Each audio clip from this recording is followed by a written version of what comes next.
வணக்கம். பரபரப்பு மீடியா செய்திகளுக்காக நான் நிரோஷன். ரஷ்ய கடற்படையின் கருங்கடல் கப்பல் தொகுதியை இயக்கும் ரஷ்ய கடற்படை தளம் ஒன்று இன்று அதிகாலை ஒரே நேரத்தில் ஏராளமான ஆளற்ற விமானங்கள் தாக்கியதில் மிகப்பெரிய சேதம் ஏற்பட்டிருப்பதாக தகவல்கள் தெரிவிக்கின்றன.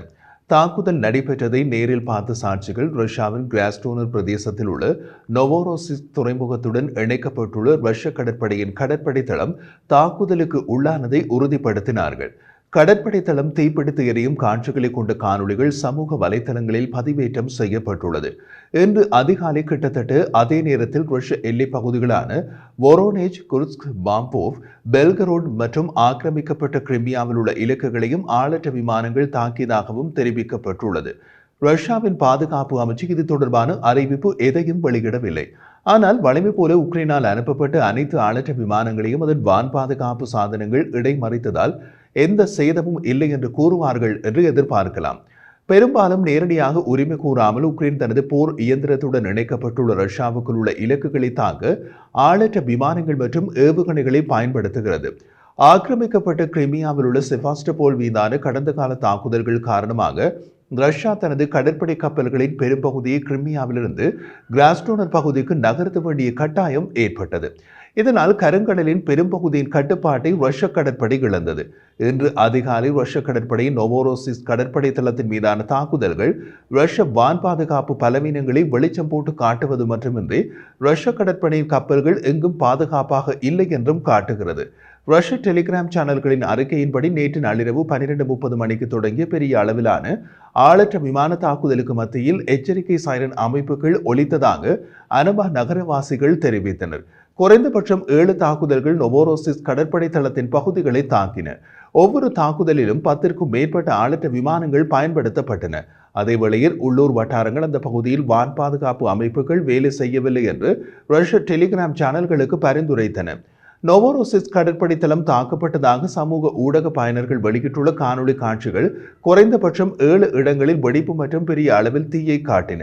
உக்ரைனின் ஆயுத படைகள் ஒரே இரவில் 185 ஆளற்ற விமானங்களை ஏவியுள்ளன என்று மட்டுமே தெரிவித்துள்ள ரஷ்ய பாதுகாப்பு அமைச்சு அந்த ஆளற்ற விமானங்கள் எதை குறிவைத்தன என்று தெரிவிக்கவில்லை. ரஷ்ய எல்லை பகுதிகளான வோரோனேஜ், குர்ஸ்க், தம்போவ், பெல்கரோட் மற்றும் கிரிமியா ஆகிய இடங்களிலும் ஆளற்ற விமானங்கள் இலக்குகளை தாக்கியதாக உக்ரைனிய ஊடகங்கள் தெரிவித்தன. இதற்கிடையில் ரஷ்ய படைகளும் உக்ரைன் மீது தங்கள் சரமாரி தாக்குதல்களை தொடர்ந்தன. ரஷ்ய நகரங்களான மிலரோவா, ஓரல், பிரைன்ஸ்க் மற்றும் பிரைமோஸ்கோ அக்தர்ஸ் ஆகியவற்றிலிருந்து ஒரே இரவில் 74 ஆளற்ற விமானங்கள் ஏவப்பட்டதாக உக்ரைனிய ஊடகம் உக்ரைன்ஸ்கா பிராவ்டா தெரிவித்துள்ளது.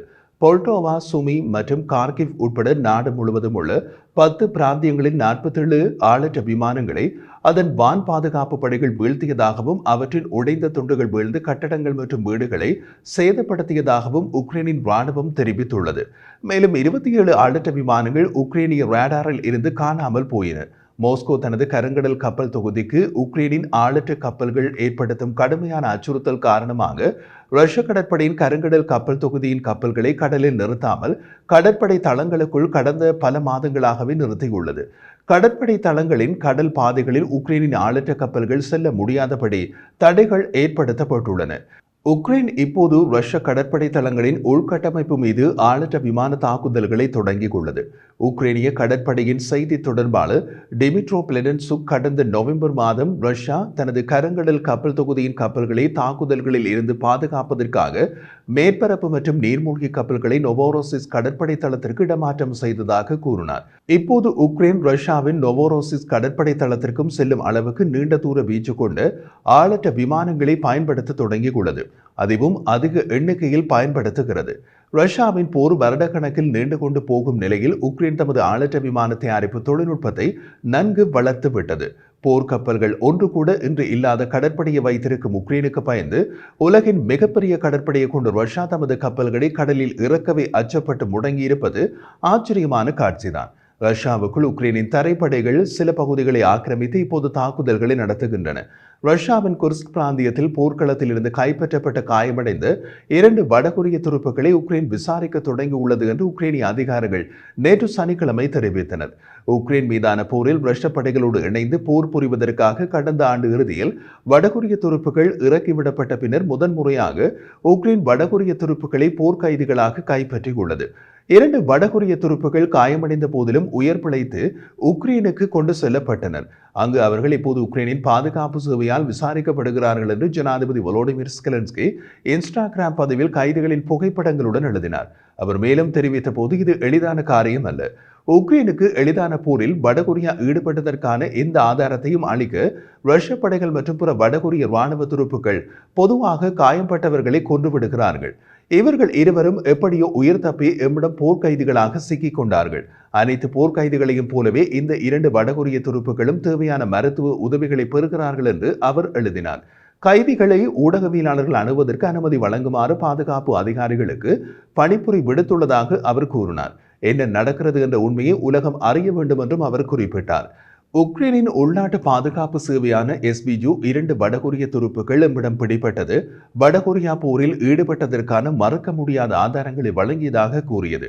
வடகொரிய சிப்பாய்களில் ஒருவரை உக்ரைனிய சிறப்பு படைகள் கைப்பற்றி அழைத்துச் சென்றதாக ஒரு அறிக்கையில் தெரிவிக்கப்பட்டுள்ளது. மற்றொரு வடகொரிய சிப்பாய் உக்ரைனிய பராதுருப்புகளால் போர்க்கைதியாக்கப்பட்டார். ஆகஸ்ட் முதல் உக்ரைன் கட்டுப்பாட்டில் உள்ள மேற்கு ரஷ்யாவின் சிறிய பகுதிகளில் போர் புரியும் போது இந்த 2 வடகொரிய சிப்பாய்களும் பிடிபட்டதாக அதிகாரிகள் கூறினார்கள். இந்த 2 வடகொரிய போர்க்கைதிகள் வடகொரியாவுக்கும் ரஷ்யாவுக்கும் இடையிலான ஒத்துழைப்பை பற்றி உக்ரைனுக்கு முக்கியமான உளவு தகவல்களை வழங்க முடியும். ரஷ்யாவும் வடகொரியாவும் நவம்பரில் ஒரு பரஸ்பர பாதுகாப்பு ஒப்பந்தத்தில் கையெழுத்திட்டன.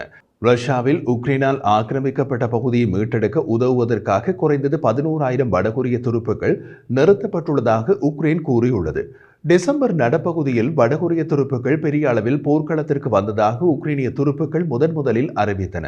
உக்ரைன் ஜனாதிபதி செலன்ஸ்கி இந்த வாரம் குறைந்தது 4,000 கொரிய துருப்புகள் ஏற்கனவே கொல்லப்பட்டுள்ளனர் அல்லது காயமடைந்துள்ளனர் என்று கூறினார். செலன்ஸ்கி வெளியிட்ட புகைப்படங்கள் ஒரு சிப்பாய் ஒரு கோடு போட்டு ஸ்வெட்டரில் தடுப்பு மையத்தில் ஒரு கட்டலில் படுத்திருப்பதையும் மற்றொரு ராணுவ ஜாக்கெட்டில் உதடுகள் வீங்கிய நிலையில் தலையில் கட்டுக்களுடன் இருப்பதையும் காட்டியது. புகைப்படம் எடுக்கப்பட்ட அறை சுத்தமாக காணப்படுகிறது. அறையில் ஒரு சாளரம் உலோக கம்பிகளால் பாதுகாக்கப்படுகிறது. வடகொரிய சிப்பாய் ஒவ்வொருவருக்கும் பாஸ்போர்ட் போன்ற ரஷ்ய மொழி ஆவணம் ஒன்று கொடுக்கப்பட்டுள்ளது. இது அதன் தாங்குபவரின் பிறந்த ஆண்டை 1998 என காட்டுகிறது. உக்ரைனிய அதிகாரிகள் பல மாதங்களாக வடகொரிய துருப்புகள் தங்கள் தேசியத்தை மறைக்க ரஷ்ய ஆவணங்களுடன் அனுப்பப்படுவார்கள் என்று எச்சரித்துள்ளனர். வடகொரிய போர்க்கைதிகள் உக்ரைனிய ஆங்கிலம் அல்லது ரஷ்ய மொழி பேச மாட்டார்கள். எனவே உக்ரைன் தென்கொரியாவின் தேசிய உளவுத்துறை சேவையோடு இணைந்து கொரிய மொழி மொழிபெயர்ப்பாளர்களை பயன்படுத்தி விசாரிக்கிறது என்று எஸ்பிஜு கூறியது. விசாரணையின் போது ஒரு வடகொரிய சிப்பாய் கடந்த ஆண்டு இறுதியில் ரஷ்யாவில் வைத்து பாஸ்போர்ட் போன்ற ஆவணம் தனக்கு வழங்கப்பட்டதாக கூறினார். நிஜமான போர் முனைக்கு அனுப்பப்படுகிறார் என்று அவருக்கு யாரும் சொல்லவில்லை. இராணுவ பயிற்சிக்காகத்தான் அங்கு அனுப்பப்படுவதாக நம்பியதாக அவர் கூறினார். அவர் 2005 பிறந்ததாகவும் 2021 வடகொரிய இராணுவத்தில் சேர்ந்ததாகவும் கூறினார். தாடியை காயப்படுத்திய மத்திய சிப்பாய் கேள்விகளுக்கு எழுத்துப்பூர்வமாக பதிலளித்தார் என்று எஸ்பிஜு தெரிவித்துள்ளது. தாம் 1999 ஆண்டு பிறந்ததாகவும் 2016 ஆண்டு முதல் வடகொரியாவில் சாரணர் துப்பாக்கி சுடும் வீரராக பணியாற்றி வருவதாகவும் அவர் எழுதி காட்டினார். எஸ்பிஜுவால் வெளியிடப்பட்ட காணொளி உக்ரைனிய மருத்துவர் ஒருவரை காட்டுகிறது. அவரது முகம் மங்கலாக இருந்தது. ஒரு உக்ரைனிய பல் மருத்துவர் காயமடைந்த தாடையுடன் உள்ள சிப்பாய்க்கு சிகிச்சை அளிப்பார் என்று கூறுகிறார். மற்ற சிப்பாய் திறந்த காயத்துடன் கால் முறிந்துள்ளதாக மருத்துவர் கூறுகிறார். குர்ஸ்க் பிராந்தியத்தில் போர் புரியும் உக்ரைனிய துருப்புகள் டிசம்பர் நடுப்பகுதியில் போர்க்களத்தில் தோன்றிய கொரிய துருப்புகளின் அலைகளை விவரித்துள்ளனர். அவர்கள் பெரிய குழுக்களாக நகர்ந்தனர். அவர்களுக்கு மேல் பறக்கும் ஆபத்தான ஆயுதமேந்தி ஆளற்ற விமானங்களுக்கு எதிர்வினையாற்றவில்லை. ஆளற்ற விமானங்களை கண்டறிவதற்கும் அவரின் தாக்குதல்களில் இருந்து தப்பிப்பதற்கும் ரஷ்ய துருப்புகள் பொதுவாக சிறிய குழுக்களாக நகர்வார்கள். ரஷ்ய துருப்புகளைப் போலல்லாமல் வடகொரிய துருப்புகள் பெரிய குழுக்களாக நகரும் போது தங்கள் சக துருப்புகள் கொல்லப்பட்ட போதும் அவர்களுக்கு அருகில் காயம் அடைந்தாலும் கூட வடகொரிய துருப்புகள் முன்னோக்கி சென்றதாக உக்ரைனிய துருப்புகள் தெரிவித்துள்ளனர். குர்ஸ்கில் போர் புரியும் உக்ரைனிய சிறப்பு படை வீரர் ஓலே டிசம்பர் மாத இறுதியில் மோசமாக காயமடைந்த வடகொரியரை அவரது பிரிவு கைப்பற்றியதாக கூறினார். ஆனால் அவர் 4 மணி நேரத்திற்குள் இறந்து விட்டார். அவரை விசாரணைக்கு கொண்டு செல்ல முடியவில்லை. மற்ற வடகொரிய சிப்பாய்கள் பிடிபடாமல் இருக்க கையெறி குண்டுகளால் தற்கொலை செய்து கொண்டதாக அவர் கூறினார்.